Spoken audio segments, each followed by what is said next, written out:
ভয়ঙ্কর বিপদে বাংলাদেশ, তলিয়ে যাচ্ছে দেশের নিম্নাঞ্চল, হু হু করে বাড়ছে নদ নদীর পানি, পানিবন্দী লাখো মানুষের জীবন যেন থমকে গেছে।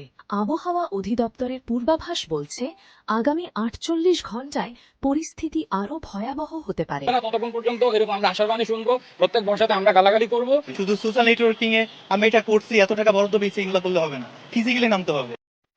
আশ্চর্যের বিষয় হচ্ছে, দেশের মানুষ যখন চরম সংকটে, তখন আমাদের প্রতিনিয়ত বিভ্রান্ত করা হচ্ছে এই পরিস্থিতিকে শুধুই অ্যাক্ট অফ গড হিসেবে তুলে ধরে, কিন্তু বাস্তবতা বলে সম্পূর্ণ ভিন্ন কথা।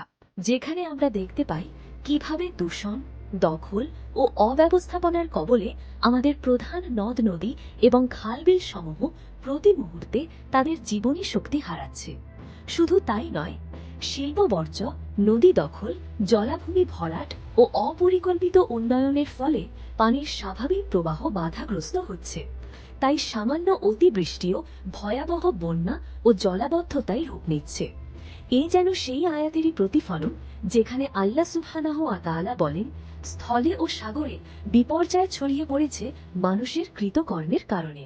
প্রকৃতপক্ষে ধর্মনিরপেক্ষ পুঁজিবাদী ব্যবস্থায় অপরাধীরাই আইন প্রণেতা, নীতি নির্ধারক। আর তাই তো নদী, খাল ও জলাভূমির মতো জনসম্পদ রক্ষার পরিবর্তে সেগুলো নানা স্বার্থে ব্যবহৃত হতে থাকে। অথচ রাসূল সাল্লাল্লাহু আলাইহি ওয়াসাল্লাম বলেছেন, আল্লাহ যদি কাউকে মানুষের দায়িত্ব দেন আর সে তাদের কল্যাণ নিশ্চিত না করে, তবে সে জান্নাতের সুঘ্রাণও পাবে না। ইসলামী ব্যবস্থায় শাসক জনগণের নিরাপত্তা ও কল্যাণের ব্যাপারে আল্লাহর কাছে জবাবদিহি করবেন। তাই ইসলামিক ব্যবস্থায় মানব সৃষ্ট কোনো দুর্যোগ দেখা যায় না। এমনকি যে কোনো প্রাকৃতিক দুর্যোগে রাষ্ট্র দ্রুত প্রতিরোধমূলক ব্যবস্থা গ্রহণ করে।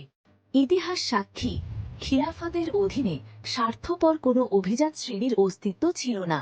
সেই সময় বর্ষাকালের বৃষ্টিপাত কখনো বন্যা বা জলাবদ্ধতার সৃষ্টি করেনি, বরং প্লাবনকে মাটির উর্বরতা বৃদ্ধিতে কাজে লাগানো হয়েছিল।